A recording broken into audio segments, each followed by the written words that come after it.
नीचे। तो बोले हम सब भी उत्तानपाद हैं। कैसे? बोले हम भी जब माँ के गर्भ में होते हैं तो कैसे होते हैं? पैर हमारे ऊपर की ओर होते हैं, सिर नीचे की ओर होते हैं। तो बोले हम सब भी उत्तानपाद हैं। और बोले उत्तानपाद की दो पत्नियां हैं, सुनीति और सुरुचि। दो पत्नियां हैं, आप सब कथा में सुनते रहते हैं, सुनीति और सुरुचि।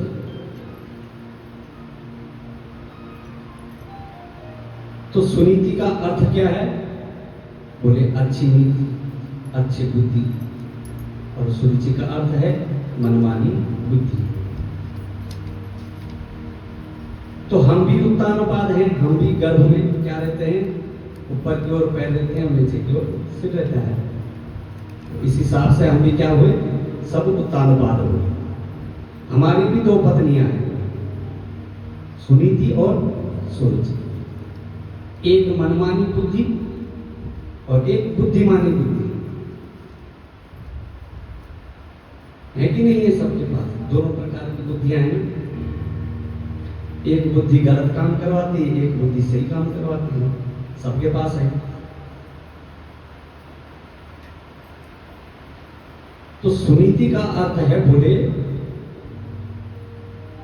विवेक पूर्ण बुद्धि, जिस बुद्धि में क्या है? विवेक है।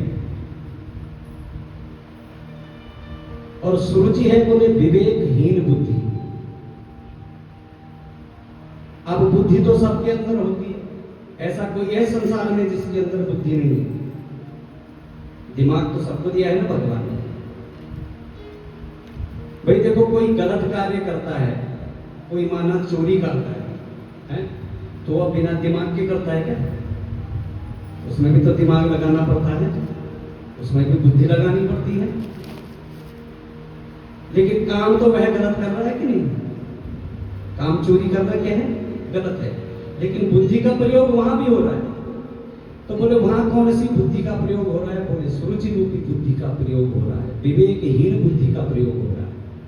क्योंकि उस बुद्धि में विवेक नहीं है। विवेक होता तो वह चोरी नहीं करता। विवेक क्या है? बोले जो बुद्धि को कंट्रोल में रखे वही विवेक है। बुद्धि को भी कंट्रोल करने वाली मशीन है, विवेक रूपी मशीन। और जिसकी बुद्धि में विवेक नहीं होगा तो क्या करेगा? कुछ भी जाकर के उठपटांग काम करेगा। क्योंकि जो उस बुद्धि को कंट्रोल में रखने वाली विवेक रूपी मशीन है वह उसमें है नहीं। तो विवेकहीन जो बुद्धि है वह क्या है? सुरुचि। और विवेकपूर्ण बुद्धि क्या है? बोले सुनीति। अब हमको तय करना है कि हमको विवेकहीन बुद्धि चाहिए या विवेकपूर्ण बुद्धि चाहिए, विवेक युक्त बुद्धि चाहिए। आपको कौन सी बुद्धि चाहिए भैया? विवेक युक्त बुद्धि चाहिए ना, जिसमें विवेक हो। विवेकहीन बुद्धि तो किसी काम की नहीं है, गलत कार्य करवाएगी। तो बोले यह बुद्धियां हम सब की भी हैं, लेकिन हम मानते किस बुद्धि की हैं? बोले हम सुनीति की मानते हैं, अच्छी बुद्धि की, या मनमानी बुद्धि सुरुचि की मानते हैं? हर कोई सुरुचि की मानता है नहीं। सुनीति रूपी विवेकपूर्ण बुद्धि कहती है कि शास्त्रों में जो कहा है वह सत्य है, हमको शास्त्रों में जो कहा है उसका अनुमोदन करना चाहिए, उस पर चलना चाहिए। शास्त्र कहता है यदि सत्य बोलना चाहिए तो हमें उस पर चलना चाहिए, उस पर विश्वास रखना चाहिए। लेकिन सुरुचि जो है, जो मनमानी बुद्धि है, विवेकहीन बुद्धि है, वह बोलते हैं कि शास्त्र तो कहते रहते हैं, ऐसा कहाँ होता है, कौन कर पाएगा ऐसा? आज के जमाने में कौन चलता है इन बातों पे, कौन विश्वास करता है? तो मनमानी बुद्धि जो है वह सुरुचि है। और यह दोनों बुद्धियां हमारे पास भी हैं, पर तय हमें करना है कि हमें कौन सी बुद्धि को अपनाना है। अगर सत्संग नहीं करेंगे तो सुरुचि बुद्धि को हम अपनाएंगे, और यदि सत्संग करेंगे, भगवान का सत्संग करेंगे, भगवान की कथा सुनेंगे, गुरु की शरण में रहेंगे, तो हम भी सुनीति रूपी बुद्धि को अपनाएंगे। लेकिन उत्तानपाद ने क्या किया? सुनीति को निकाल दिया और सुरुचि की दास्ता स्वीकार कर लिया।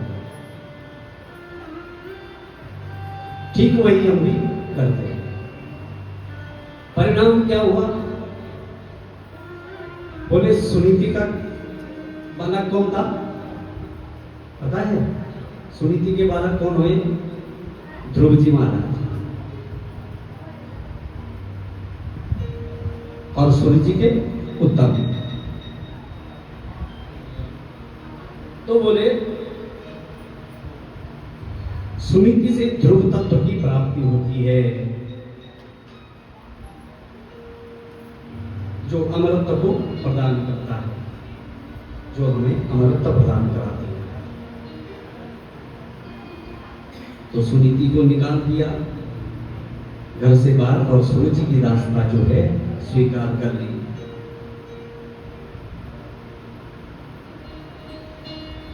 तो बोले एक दिन क्या हुआ, जब ध्रुव जी महाराज रोज अपनी मां से पूछते हैं कि पिताजी का पता बताओ, पिताजी का पता बताओ, लेकिन माता जी सुनीति इनको ऐसे ही टाल देती है।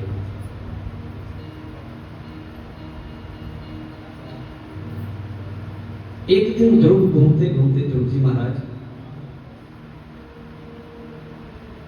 अपने पिता से मिलने गए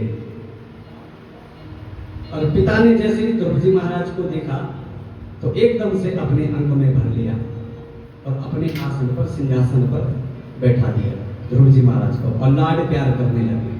उत्तानपाद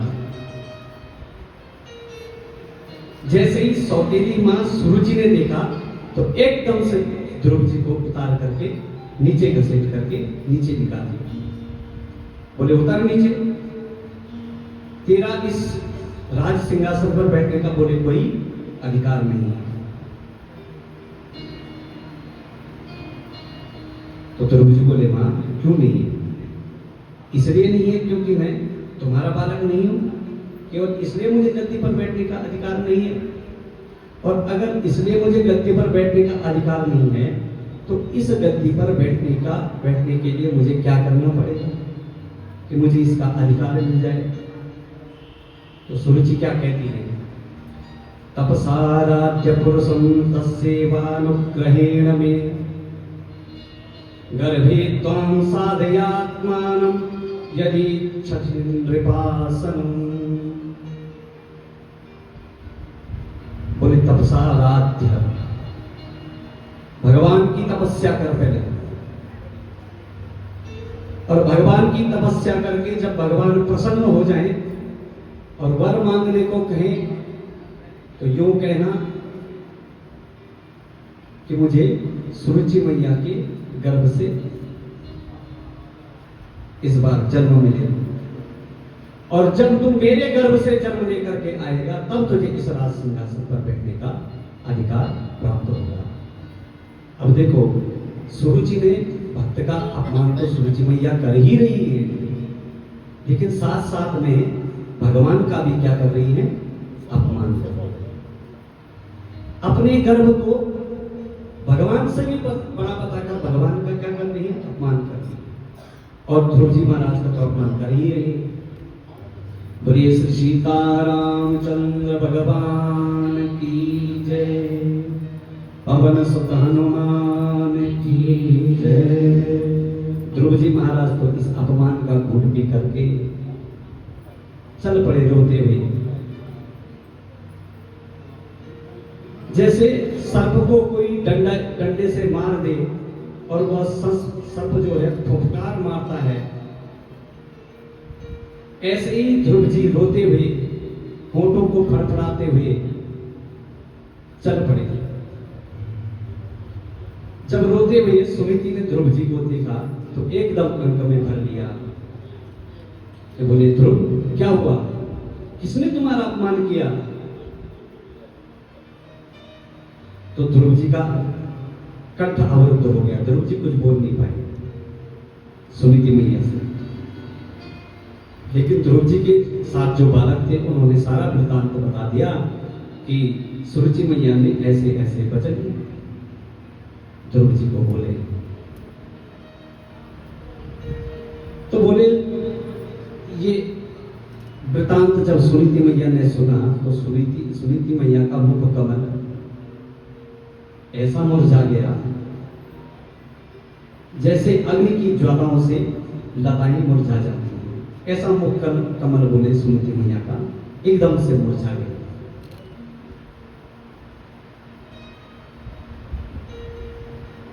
लेकिन इतना सब सुनकर भी शोक नहीं किया सुनीति ने, बल्कि उल्टा क्या बोला,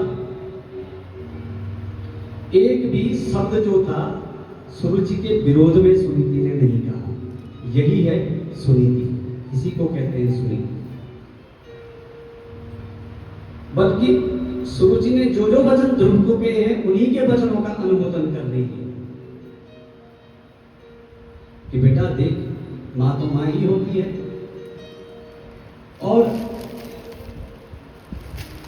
अपनी मां से ज्यादा अधिकार तो सौतेली मां का होता है।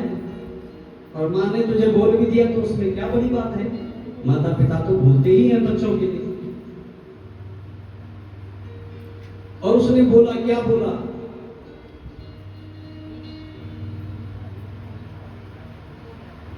बोले मां उन्होंने मुझे अभागिन का बेटा कहा, तुम्हें अभागिन कहा। तो बोले इसमें कौन सी बड़ी बात है, मैं अब अपने आप को कब भाग्यवान मानती हूं।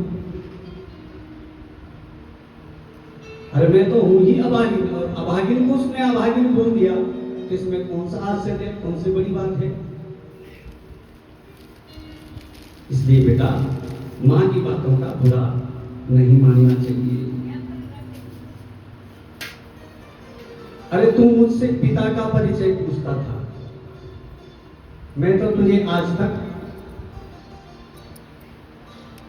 अपने पिता, तुम्हारे पिता का परिचय तक नहीं बता सकी, और सुरुचि ने तो तुम्हें परम पिता का परिचय बता दिया है, तपसाराध्या।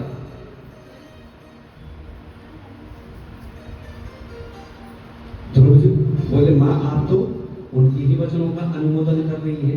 अगर ऐसा है तो वह परम पिता कौन है और उनसे भेंट कैसे होगी।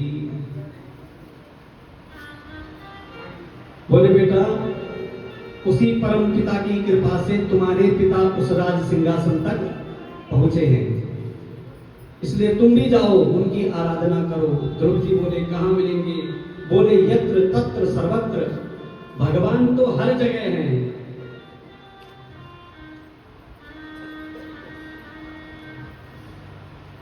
जहां आपकी निष्ठा परिपक्व हो जाए वहीं से भगवान बोले प्रकट हो जाते हैं। प्रहलाद जी की निष्ठा खंबे पर थी, है ना, तो खंबे से ही भगवान प्रकट हो गए। तो जहां आपकी निष्ठा परिपक्व हो जाए बोले भगवान तो वहीं से प्रकट हो जाते हैं। सारे जगत में भगवान है। ध्रुव जी बोले अगर मां ऐसा है तो फिर भगवान दिखाई क्यों नहीं देते।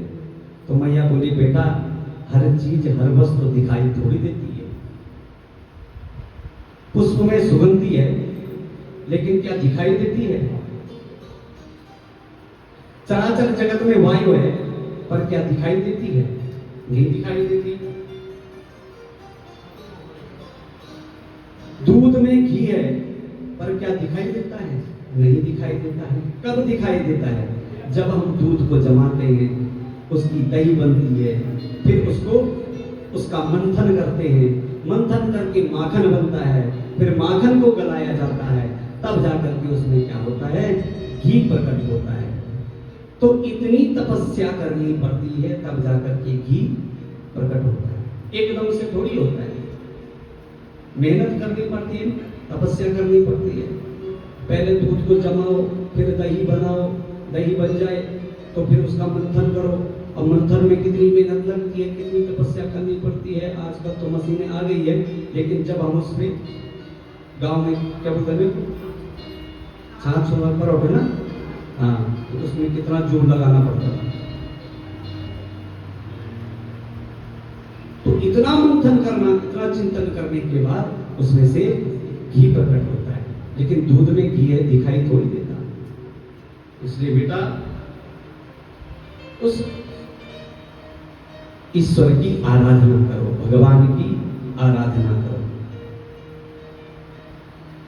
तो कैसे मैंने बोले सदगुरु की कृपा हो जाएगी तो कहीं ना कहीं भगवान मिल ही जाएंगे, प्रकट हो जाएंगे। तुम्हारी निष्ठा जहाँ परिपक्व हो जाए, परमात्मा वहीं से प्रकट हो जाते हैं। ध्रुव जी महाराज जी के हृदय में एक एक बात बैठ गई, और संस्कार जब जागृत होते हैं तो बहाना कोई भी बन जाता है। तुलसीदास जी महाराज का संस्कार तो पूर्व जन्म से ही बोले पुष्ट था, लेकिन बहाने की आवश्यकता थी तो उनकी पत्नी के वाक्य ही बहाना बन गए। ध्रुव जी के भी संस्कार पूर्व जन्म से ही जागृत थे। सुरुचि मैया के जो वचन थे वो बहाना बन गए। दिए में बत्ती लगी हुई है, घी पड़ा हुआ है, बस माचिस जलाने की देरी थी, सो सुरुचि मैया ने जला दिया, यह दीपक जल पड़ा।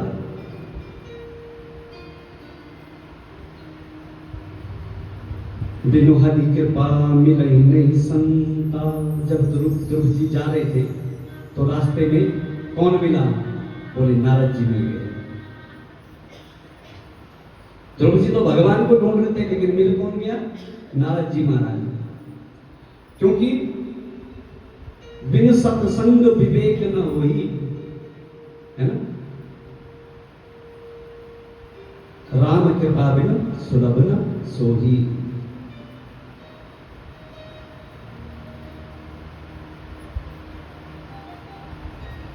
तो वैसे ही बोले बिना सदगुरु के सत्संग प्राप्त नहीं होता, और बिना सत्संग के विवेक प्राप्त नहीं होता, और बिना विवेक के बोले वह ब्रह्म तत्व तो हमारी समझ में आने वाला है नहीं।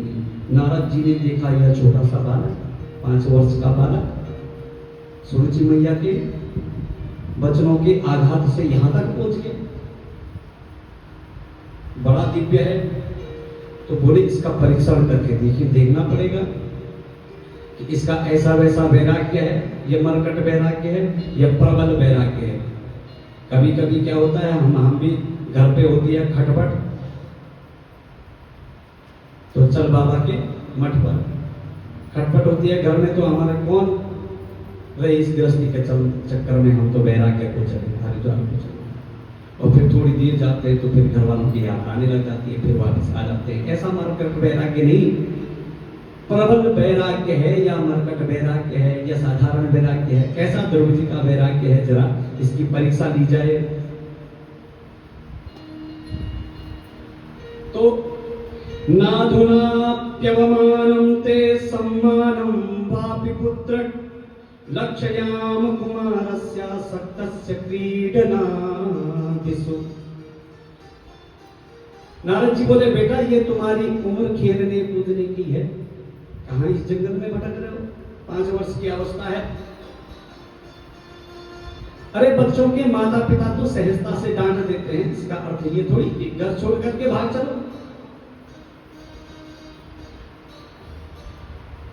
और तुम परमात्मा को बोले ढूंढने चल पड़े हो, तो यहां तो हजारों सैकड़ों वर्षों से संत महात्मा लोग उस भगवान को ढूंढ रहे हैं, उसकी तपस्या कर रहे हैं, उनको तो आज तक एक भी झलक भगवान ने नहीं दी, तो तुझे कैसे मिल जाएंगे 5 वर्ष के बालक को? बड़े बड़े अमलात्मा, विमलात्मा, महात्मा, योगींद्र, मुनींद्र, संत, सन्यासी लोग जन्म जन्मांतर से उसकी प्रतीक्षा में है कि एक दर्शन भगवान का मिल जाए, तपस्या कर रहे हैं जन्म जन्मांतरों को, उनको तक भगवान का अभी दर्शन नहीं हुआ, तो तुझे कैसे हो जाएगा? तो बोले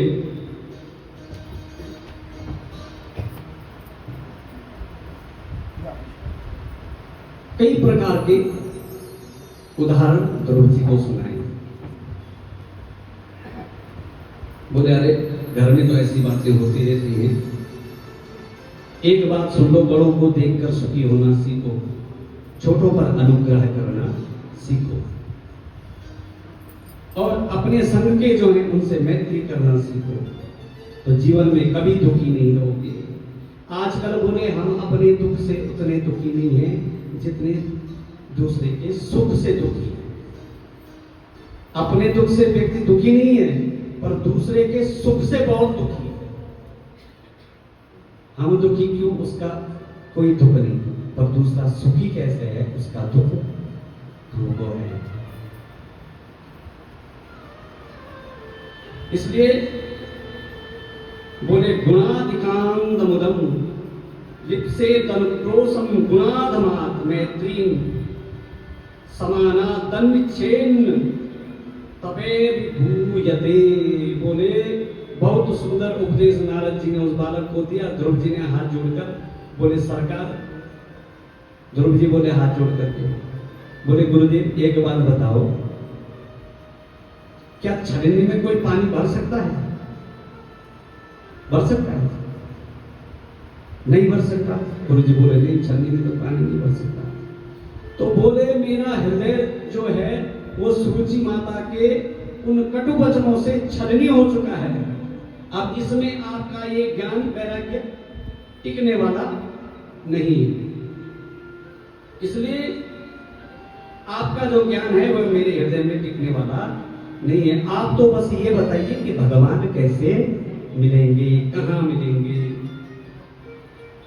तो नारद जी बोले मान गए, इसका वैराग्य तो पक्का है, ये मानने वाला नहीं है। तो ओम नमो भगवते वासुदेवाय, ये मंत्र नारद जी ने ध्रुव जी महाराज को दे दिया। द्वादशाक्षर मंत्र ध्रुव जी महाराज को प्रदान किया। ध्यान की पूरी पद्धति विधिवत बतलाई। कहा कि बेटा अब यहां से सीधे मथुरा चले जाओ, वहां परम पावन मोक्षदायिनी मथुरापुरी में जाकर यमुना में स्नान करके भजन करो। गुरु आज्ञा स्वीकार करके ध्रुव जी महाराज चल पड़े और यमुना में स्नान करके मधुवन में बैठे। नियम लिया कौन सा? बोले त्रिरात्रांते कपित बदरासन, 3 दिन में एक बार फलाहार करना। अब देखो तपस्या कैसी होती है, ध्यान इधर रखो। तपस्या कैसी होती है? 3 दिन में एक बार फलाहार करते हैं, अब बाकी के 3 दिन निराहार, कुछ नहीं पाते। पहले महीने तक यही चला, 3 दिन में एक बार फलाहार और बाकी निराहार। फिर 3 दिन में एक बार फलाहार, बाकी निराहार। ये नियम 1 महीना बोले चला। दूसरा महीना लगा तो बोले नियम और कठोर कर दिया। फिर क्या किया? बोले द्वितीयं च तथा मासम षष्ठेर भगो दिने, 6 दिन में एक बार तृण प्रणादि भी, या तो वृक्ष के पत्ते खाते हैं या दुर्वा घास, 6 दिन में केवल एक बार, बाकी निराहार। पूरा महीना दूसरा ऐसा ही चला। अब तीसरा माह लगा तो बोले नियम और कठोर कर दिया। 9 में हनी, अब 9 दिन में एक बार अभक्ष केवल यमुना जी का जलमात्र पीते हैं। कितने दिन में? 9 दिन में केवल एक बार जल और कुछ नहीं। हम बहुत गीत गाते रहते हैं ना कि आज तो हमारा व्रत है, आज तो हमारा व्रत है। व्रत कैसा होता है याद देखो, कहीं ध्रुव जी के महाराज जैसा व्रत न ले लेना, क्योंकि ध्रुव जी की जितनी शक्ति हमारे अंदर नहीं है, उतना कठिनता हमारे बस की बात नहीं है। लेकिन तपस्या कैसी होती है देखो, 9 दिन में एक बार केवल जल, घास पत्ते भी छोड़ दिए ध्रुव जी ने। 4था महीना लगा तो नियम और कठोर कर दिया। चतुर्थम विवेमासम द्वादशे हनि, अब 12 दिन में केवल एक बार वायु का आहार करते हैं। जल भी त्याग दिया ध्रुव जी महाराज। अब केवल हवा का पान करते हैं, वो भी 12 दिन में एक बार वायु का। ये एक यौगिक क्रिया है। आपने देखा होगा आजकल तो सोशल मीडिया पे भी कभी कभी दिख जाते हैं कि हवा के यौगिक क्रिया से हवा में ही संत लोग उठ जाते हैं। ऐसी यौगिक क्रिया है, तो वो भी यही है। हवा के माध्यम से कई दिन तक जीवित रह जाते हैं, हवा भी करते हैं। तो ध्रुव जी भी ऐसी तपस्या कर रहे हैं। वायु का पान करते हैं और बाकी के दिन वायु का भी पान नहीं करते, केवल 12 दिन में एक बार वायु का पान करते हैं। धीरे धीरे तपस्या के द्वारा शरीर को कस रहे हैं। 5वां महीना लगा तो ध्रुव जी महाराज ने ऐसा प्राणायाम चलाया कि ज्ञानान भगवतो रूपम मित्राक्षी किंचनमा, पैर के अंगूठे पर खड़े होकर ऐसा प्राणायाम चलाया, बोले कि समस्त प्राणियों की प्राणवायु को अवरुद्ध कर दिया। त्रिलोकी में हाहाकार मच गया जब ध्रुव जी महाराज ने प्राणायाम चलाया। एक पैर पर खड़े होकर के समस्त चराचर जगत की जो है प्राणवायु अवरुद्ध हो गया। लोगों को सांस लेना मुश्किल हो गई। देवता लोग सांस नहीं ले पा रहे कि ये क्या हुआ। दौड़ते दौड़ते गए भगवान के पास कि प्रभु ये क्या हो रहा है, सबकी श्वास अवरुद्ध क्यों हो रही है। भगवान बोले चिंता मत करो। बोले उत्तानपाद के पुत्र ध्रुव की आत्मा मुझ में ऐसे परिनिष्ठित हो गई है जिसके कारण यह हो रहा है, तो आप चिंता मत करो। मधोर वनम वृक्षयागतः। तो भगवान गरुड़ पर आरूढ़ होकर के बोले ऐसे दौड़े, एक क्षण भी भगवान ने जो है प्रतीक्षा नहीं करी और अपना गरुड़ लिया और दौड़ चले। तो सुख मैत्रेय मुनि कहते हैं कि विदुर जी आज बोले ध्रुव को दर्शन देने भगवान नहीं जा रहे, बल्कि ध्रुव का दर्शन पाने के लिए भगवान जा रहे हैं। दौड़ पड़े भगवान। शंख चक्र गदा पद्म लिए भगवान दौड़े और जैसे ही ध्रुव जी के सम्मुख पहुंचे तो ध्रुव जी थे ओम नमो भगवते वासुदेवाय प्राणायाम चढ़ा रखा है और भगवान आगे खड़े हो रखे हैं। चतुर्भुज रूप में भगवान आगे खड़े हैं और जो छवि आगे खड़ी है वही छवि को ध्रुव जी ने अंदर बसा रखा है। उसी छवि को देख करके ध्यान कर रहे हैं। अब जब तक जो छवि अंदर है जिसको देखकर ध्रुव जी महाराज ध्यान कर रहे हैं वह जब तक गायब नहीं होगी तो आंखें नहीं खुलेंगी। तो भगवान ने कहा पहले अंदर की छवि क्या है गायब करनी पड़ेगी तभी यह आंखें खुलेगा। तो भगवान ने अपने अंदर की छवि गायब करी ध्रुव जी के अंदर से। तो जैसे ही छवि गायब हुई तो ध्रुव जी छटपटा करके आंखें खोली तो जो छवि को अंदर देख रहे थे वही छवि आंखों के सामने खड़ी थी। बोलो वृंदावन बिहारी लाल की जय, राधा रमण भगवान की जय। अब ध्रुव जी तो देखते ही रह गए और सोचने लगे कि गुरुदेव महाराज से अपनी मैया से मैंने बहुत सारे प्रश्न किए पर ये प्रश्न तो पूछा ही नहीं कि भगवान जब आएंगे तो उनसे कहूंगा क्या, कैसे उनकी आराधना करूंगा, कैसे उनकी स्तुति करूंगा, क्या कहूंगा, कैसे उनका पूजन करूंगा। पढ़ा लिखा है नहीं, कुछ आता जाता है नहीं, तो स्तुति कैसे करें। तो भगवान का कौतुक देखो। भगवान ने अपना कपोल अपना जो संग था स्पर्श वादम कृपया कपूले, वह संग ध्रुव जी को स्पर्श कराया और जैसे ही ध्रुव जी को वह संग स्पर्श कराया बोले वेद वेदांत का ज्ञान एक क्षण में सब ध्रुव जी को प्राप्त हो गया। बोले भगवान सर्व समर्थ है, भगवान चाहे कुछ भी हो सकता है। भगवान चाहे तो बोले लंगड़ा भी चलने लगे, अंधा देखने लगता है,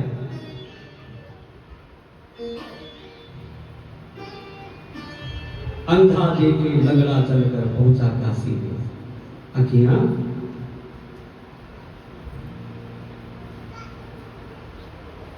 हरि दर्शन की प्यासी। तो ऐसी भगवान की कृपा हो जाए तो सब एक क्षण में आ जाता है, सब एक क्षण में। ध्रुव जी पर कृपा हो गई भगवान की। मूकं करोति वाचालं पंगुं लंघयति गिरिं यत्कृपातमहं वन्दे परमानंद माधवम्। भगवान चाहे तो बोले मूकं करोति वाचालं, जो गूंगा है वो भी बोलने लगता है। ऐसी कृपा भगवान की हो जाए तो सब कुछ संभव है। नहीं, अब एक बात बताओ, आज मीरा जी के पदों पर लोग पीएचडी कर रहे हैं कि नहीं कर रहे? कर रहे? तो कोई ये बता सकता है कि मीरा जी ने कौन से विद्यालय में, कौन से कॉलेज में पढ़ाई करी थी? बता सकता है कोई? नहीं पढ़ाई करेंगे किसी कॉलेज में, किसी विद्यालय में। लेकिन जिसने किसी विद्यालय से पढ़ाई नहीं करी, किसी कॉलेज से कोई डिग्री नहीं ली, उसके पदों पे हम पढ़े लिखे पीएचडी कर रहे हैं, तो वह किसकी कृपा है? भगवान की कृपा है। मीरा को इतना ज्ञान कहां से हुआ? भगवान की भक्ति से, भगवान की कृपा से। भगवान की कृपा हो जाए तो बोले सब संभव है। आज ध्रुव जी पर भगवान की कृपा हो गई, तो जैसे ही वेद वेदांत का ज्ञान ध्रुव जी को हो गया, तो अब ध्रुव जी महाराज स्तुति करने लगे। योऽन्ता प्रविश्यं वाचमिमां प्रसूतां, योऽन्ता प्रविश्यं वाचमिमां प्रसूतां, संजीवयत्यखिल शक्तिधर स्वधाम्नां, अन्याश्च हस्तचरणश्रवणत्वगादीन् प्राणान् नमो भगवते पुरुषाय।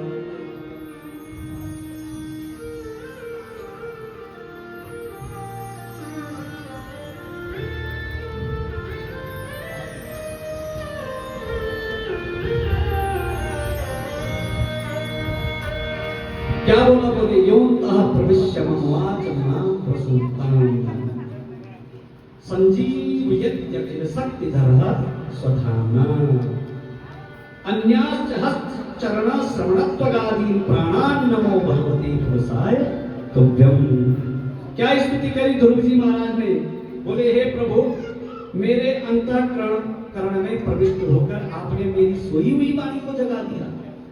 बोले आप वाणी के ही प्रदाता नहीं हो, बल्कि इस शरीर में जितनी इंद्रियां हैं, सब में जो शक्ति है, उन इंद्रियों के शक्ति के प्रदाता भी हे प्रभु आप ही हो। आपकी ही कृपा से हाथ में शक्ति है, आपकी ही कृपा से आंख देख रही है, आपकी ही कृपा से कान सुन पा रहे हैं, आपकी ही कृपा से जिह्वा रस ग्रहण कर पा रही है, आपकी कृपा से पैर चल पा रहे हैं। तो ये सब इंद्रियों की शक्ति के प्रदाता क्या है? भगवान है। हमारे हाथ में यदि शक्ति है तो यह भगवान की कृपा है। इस शक्ति को देख करके भगवान का धन्यवाद करना चाहिए। हे प्रभु, आपकी बड़ी कृपा है, मेरे हाथ में ताकत है। नहीं तो कईयों के हाथ में ताकत नहीं रहती। हाथ तो रहते हैं लेकिन उसमें बल नहीं रहता, आंख तो रहती है लेकिन उसमें रोशनी नहीं रहती। तो ध्रुव जी कह रहे हैं कि आप केवल मेरी वाणी के प्रदाता नहीं, बल्कि समस्त जो इंद्रियां हैं उनमें जो शक्ति है उसके प्रदाता भी आप हैं। इसलिए हे प्रभु आपको बारंबार प्रणाम है। बोलिए नारायण भगवान की जय, वृंदावन बिहारी लाल की जय। भगवान बोले मांगो, क्या मांगना चाहते हो? ध्रुव जी बोले महाराज, आपसे आपका दर्शन हो जाने के बाद कोई कामना ही नहीं रह जाती, इसलिए मैं क्या मांगू? मुझे तो आपका दर्शन हो गया, मुझे सब कुछ मिल गया, अब मेरी मांगने की बोले कोई कामना नहीं है। तो भगवान बोले चाहे कामना है चाहे नहीं है, अब मैं आया हूं तो कुछ ना कुछ देख के तो जाऊंगा ही, अब खाली तो जाऊंगा नहीं। तो बोले जाओ 36,000 वर्ष तक तुम राज्य करो, उसके बाद मेरे परम पद को प्राप्त करोगे। ऐसा आशीर्वाद देकर के भगवान चले गए। बोल वृंदावन बिहारी लाल की जय, राधा रमण भगवान की जय। अब जब ध्रुव जी वापस गए, एक बार तो ध्रुव जी सोचने लगे कि मैं तो ठगा गया, क्या मांग लिया मैंने? संसार मांग लिया। अरे भगवान आए थे, कुछ और मांग लेता। पर जब घर को गए तो उत्तानपाद ने दौड़ करके ध्रुव जी को गले से लगा लिया और सब लोग ध्रुव जी के स्वागत में आ रहे हैं। सबको पता चल गया कि ध्रुव जी ने भगवान को पा लिया है, भगवान का दर्शन कर लिया। तो सब ध्रुव जी के स्वागत में दौड़े चले आ रहे हैं, दौड़े चले आ रहे हैं। और जो सुरुचि मैया जिसके कहने पर ध्रुव जी आए थे, वह सुरुचि भी ध्रुव जी के स्वागत में सबसे आगे खड़ी हो रखी है। ध्रुव जी ने प्रणाम भी पहले सुरुचि को ही किया।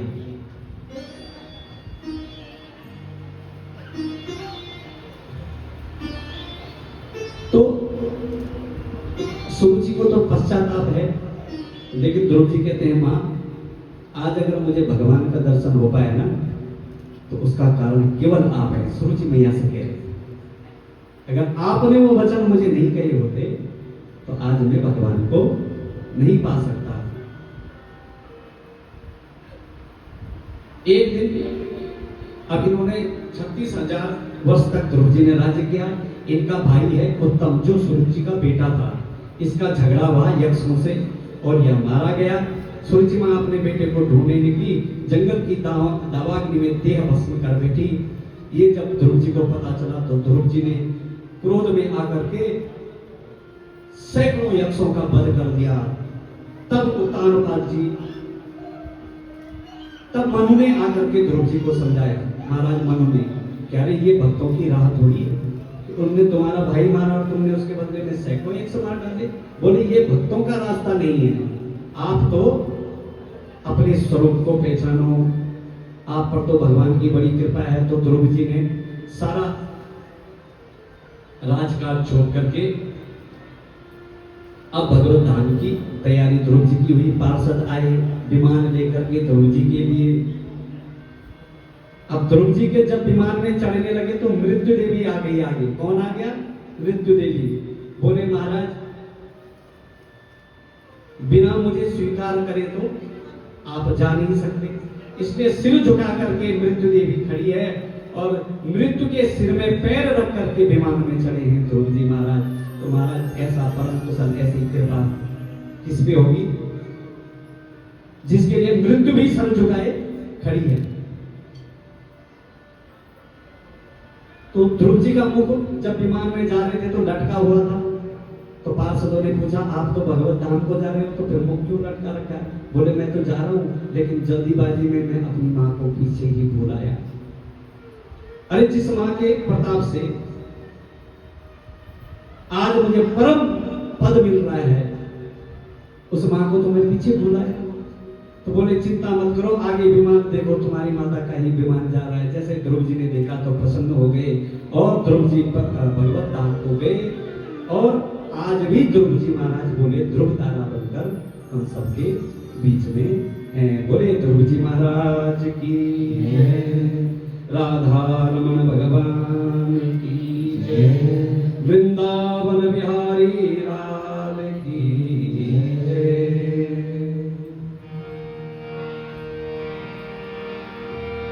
ध्रुव सगला जपियो हरि नाम, ध्रुव सगला जपियो हरि नाम, ध्रुव सगला जपियो हरि नाम। सब लोग गाइए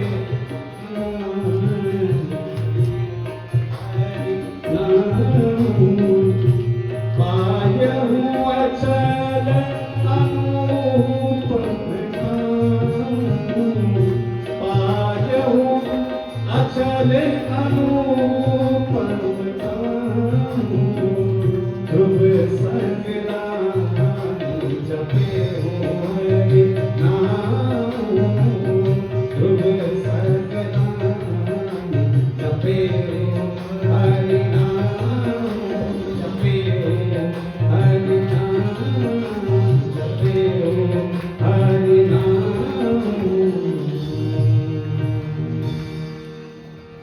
इसलिए कहते हैं कि भगवान का नाम बोले कैसे भी जपो। भगवान का नाम क्या है? फलदायक है। आप क्रोध से जपो, प्रेम से जपो, हैं?